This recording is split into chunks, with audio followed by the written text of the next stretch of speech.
सूरत में online shopping company Flipkart के साथ 42 लाख रुपए की ठगी का बड़ा खुलासा हुआ है।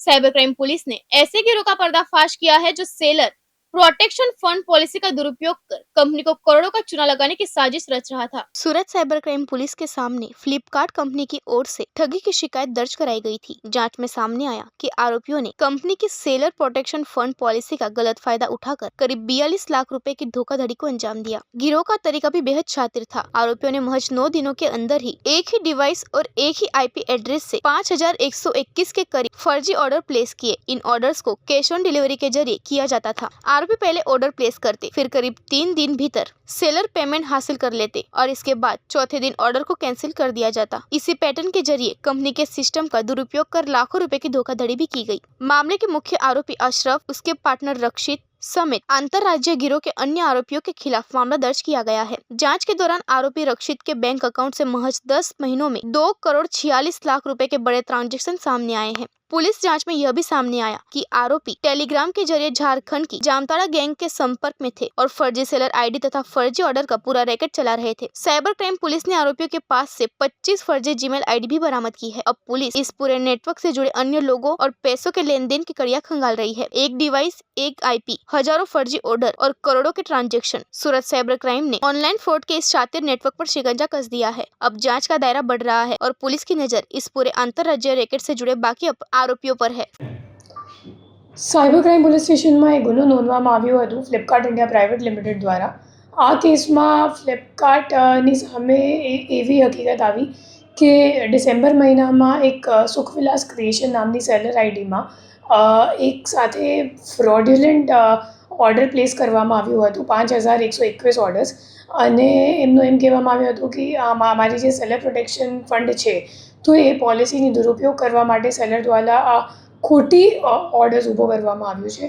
તો આ બાબતે આપણી જે એનઆર પટેલ સાહેબની ટીમ છે એમની દ્વારા ડીપમાં ઇન્વેસ્ટિગેશન કરવામાં આવી અને આખું ટેકનિકલ વર્કઆઉટ કરીને ખબર પડી કે સેમ જ મતલબ એક જ કસ્ટમર આઈડી, આઈપી એડ્રેસ અને એક જ મોબાઈલ નંબર દ્વારા અને એક જ ડિવાઇસથી તમામ ઓર્ડર્સ પ્લેસ કરવામાં આવી હતી અને છેલ્લા 9 દિવસમાં 5121 ઓર્ડર પ્લેસ કરીને જે સેલર પ્રોટેક્શન ફંડની પોલિસી છે ફ્લિપકાર્ટની એનો દુરુપયોગ કરીને ફ્લિપકાર્ટ સાથે 42 લાખ રૂપિયાની છેતરપિંડી કરવામાં આવી છે. આ જે સેલર પ્રોટેક્શન પોલિસી છે ફ્લિપકાર્ટની આમાં એવું છે કે એ લોકો જ્યારે આપણી રિટર્ન વિન્ડો અગર તમે કોઈ કસ્ટમર ઓર્ડર પ્લેસ કરે તો એમની પાસે 7 દિવસનો રિટર્ન વિન્ડો હોય બટ એ લોકો સેલરને 3 જ દિવસમાં પૈસો આપી દે છે. તો સેટલમેન્ટ કરવાની જે સાયકલ છે એ 3 દિવસની છે અને જે રિટર્નનો વિન્ડો છે એ 7 દિવસનો હોય.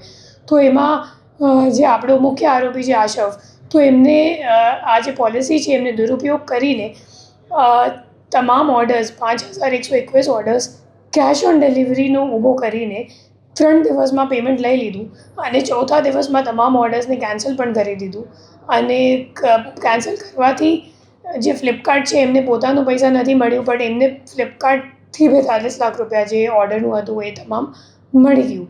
આ સમગ્ર ઘટના જ્યારે સામે આવી તો ફ્લિપકાર્ટ દ્વારા એપ્રિલ મહિનામાં આ જે સેલર છે એમને બ્લેકલિસ્ટ કરવામાં આવ્યું હતું અને અહીંયા ફરિયાદ નોંધાવવામાં આવી હતી. તો આ તપાસમાં આવું સામે આવ્યું છે કે જે આશફ છે એમની સાથે આ 4 અન્ય આરોપી આમાં સંડોવાયેલ છે. આશફનો જે ભાગીદાર છે રક્ષિત, તો એ એકચ્યુઅલી જે બેંક અકાઉન્ટ જે ખાતામાં ટ્રાન્ઝેક્શન થયું છે 2 કરોડ 46 લાખનું 10 મહિનામાં, તો એ બેંક અકાઉન્ટ રક્ષિતના નામ પર છે અને મોબાઈલ નંબર પણ એમનો જ રજિસ્ટર્ડ છે અને બંને છેલ્લા 2 વર્ષથી ઈ કોમર્સનું કામ કરે છે અને ભાગીદાર છે. ત્રીજો જે માણસ છે એમનું નામ છે ભૌતિક ઠુંબર અને જે ખોટો ઓર્ડર ઊભો કરવા માટે આશફે જેનું હેલ્પ લીધું, મદદ લીધી, તો એ ભૌતિક ઠુંબર છે. ફિર ભૌતિક ઠુંબરનો જે ભાગીદાર હતું તો એમ આશીષ વોરા, તો આશીષ વોરા એ ટેલિગ્રામ મારફતે એક જામતારાનું અજાન્ય માણસ છે જે એકચ્યુઅલી ઓર્ડર ઊભો કરે છે, તો એમનું સંપર્ક કરાવ્યું અને આશરફે દર ઓર્ડરનું 120 રૂપિયા જે જામતારાવાળો મુખ્ય આરોપી છે એમને પેમેન્ટ કરવાનું હતું, એમાંથી 30 રૂપિયા એ લોકો વચેટિયા તરીકે લઈ લીધા હતા. અને ત્રીજો આરોપી છે રોહિત વોરા. જે રોહિત વોરા છે એકચ્યુઅલી એમની જ્યારે આપણી ટીમ ત્યાં એમની ધરપકડ કરવા માટે ગઈ તો ત્યારે ખબર પડી કે એમાં 25 જીમેલ આઈડી છે લોગિન કરેલું એમના સિસ્ટમમાં અને 25 જીમેલ આઈડી માં અલગ અલગ એમેઝોન પર અલગ અલગ સેલર આઈડીમાં રજિસ્ટર્ડ છે અને એમાંથી એક પણ જીમેલ આઈડી એમના પોતાનું નામ ઉપર નથી. તો એ લોકો મોટું રેકેટ ચલાવે છે ઈ કોમર્સ જે કંપનીઝ છે એમને છેતરવા માટે. અને એમાં જે મુખ્ય આરોપીઓ છે એ લોકો ઝારખંડના છે અને એ લોકો ટેલિગ્રામ મારફતે આવા લોકોને સંપર્ક કરે છે અને આવા લોકો જે સેલર્સ છે ઈ કોમર્સના એમને સંપર્ક કરે છે. ખોટી સેલર આઈડી પણ વેચે છે, કેમ કે એકવાર અગર ઈ કોમર્સ વેબસાઇટમાં એ લોકો બ્લેકલિસ્ટ થઈ જશે તો પછી એમને બીજી સેલર આઈડીની જરૂરિયાત પડશે.